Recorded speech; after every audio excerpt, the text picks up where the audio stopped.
Hello my dear audience. ইংরেজি reading পড়ার ক্ষেত্রে উচ্চারণ খুবই গুরুত্বপূর্ণ।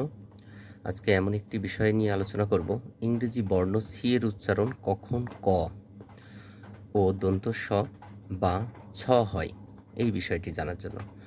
সাধারণত ভাওয়েল ই, আই এবং সেমি ভাওয়েল ওয়াই এর পূর্বে সি বসলে উচ্চারণ দন্ত স বা ছ হয়। তাহলে ই, আই বা সেমি ভাওয়েল ওয়াই এর পূর্বে সি বসলে উচ্চারণ দন্ত স বা ছ হয়।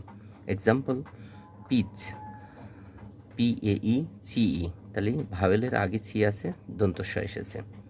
FANCY, সেমি ভাওয়েলের আগে সি এসেছে, ফ্যান্সি, ছর মতো উচ্চারণ এসেছে। আবার ভাওয়েল এ ও ইউ বা ব্যঞ্জন বর্ণের পূর্বে সি বসলে এর উচ্চারণ ক হয়। এক্সাম্পল, যেমন CAR, কার, তাহলে আর হলো ব্যঞ্জন বর্ণ, এ হলো ভাওয়েল, এর পূর্বে সি এসছে, তাই উচ্চারণ হলো ক বা কার হয়েছে।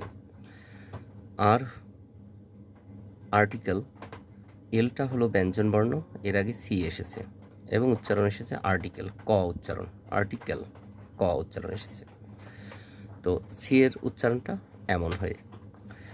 সতর্কতা, সাইকোকিনোসিস খুবই গুরুত্বপূর্ণ একটি বানান, সাইকোকিনোসিস, PSYCHOKINESIS, এক ধরনের মানসিক ক্ষমতা।